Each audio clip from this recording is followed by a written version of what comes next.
you're qualifying and you can get this big deduction, it's really fantastic because it's basically you're in business and you're getting a deduction for being in business. Right? Hi, I'm Bette Hochberger, CPA, CGMA. This channel covers tax strategies and preparation, real estate finance, and more. Come learn how to grow your business and keep your wealth. We're going to be discussing the top tax strategies for real estate agents. So if you're a real estate agent, make sure you listen up.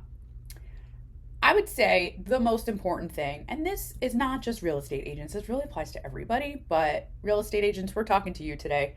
Deductible business expenses.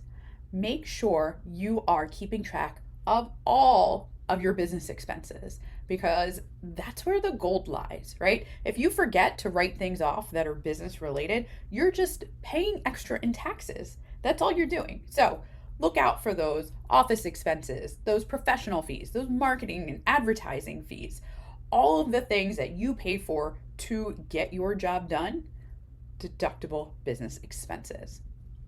Now, in this day and age, a lot of folks are working from home. Maybe you even qualify for a home office deduction.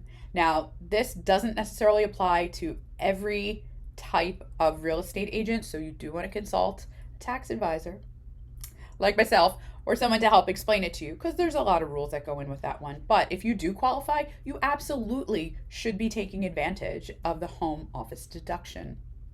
Now, maybe you don't work by yourself. Maybe there's other people that you split commissions with, like other agents perhaps. Make sure that you are not paying taxes on the full amount that you are getting paid if you're paying out part of it and you're splitting commissions with somebody. Right? This is really important, especially if you get 1099s, because you could receive 1099s for a total amount, including amounts that you paid to other agents. So you're going to want to make sure that you split those commissions out properly, document everything properly, file whatever forms you need to file so that you're not paying taxes on other people's income. Health insurance. Woo! Is health insurance so expensive these days? If you're a self-employed real estate professional, you can be getting big deductions for health insurance that you're paying. And it's not just for you, it can also be your spouse, your dependents. You have to make sure you qualify properly. So again, talk to a tax professional. Retirement contributions. This is one of my favorite tax tips for everybody. Retirement contributions are such a win-win for people because you're getting a current tax deduction. So you're literally right now lowering your tax bill. And in the future, you're putting aside money for yourself. So your future self will thank you. Your current self will thank you. There's really no way to go wrong with retirement contributions. And there's a lot of options for different kinds of accounts that you can set up for retirement contributions. So you're going to want to speak with a tax advisor and maybe even a financial advisor to make sure you set up the correct retirement account for your needs. Qualified Business Income Deduction, or otherwise known as QBI. Now, this one, we're not going to get into how you calculate this because it is complicated, right? But if you're qualifying and you can get this big deduction, it's really fantastic because it's basically you're in business and you're getting a deduction for being in business, right? There are limitations on this. There are income limitations and other requirements. Definitely talk to a tax professional like myself or whomever. Do a little research. It's a complicated calculation. It's not an easy number to come up with, but you absolutely, if you were qualifying, should be taking advantage of QBI. And now depreciation. So here's the thing. I know a lot of real estate or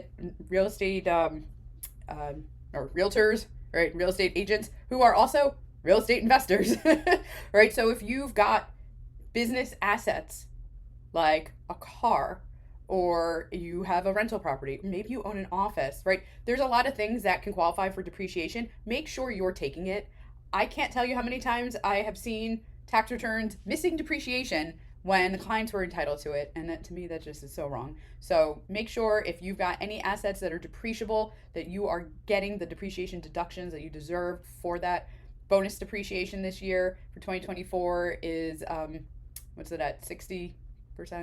Yeah, I think it's 40. I don't remember whatever it is, but you should be getting those depreciation deductions if you're entitled to them.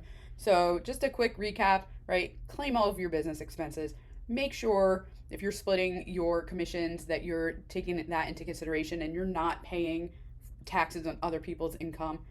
Make sure you're capturing your self-employed health insurance.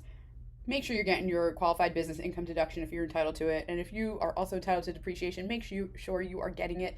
And if you are not getting all of these things from your current tax person, you need to schedule a consultation with my office because we'll make sure that you're paying the least amount of tax that you should be paying.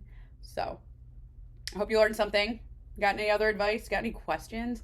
Drop a comment below. And of course, we will see you next time. Thank you for watching. If you found this helpful, please leave a comment, like, and subscribe. Stay tuned for more tips on growing your business and your wealth. Bye.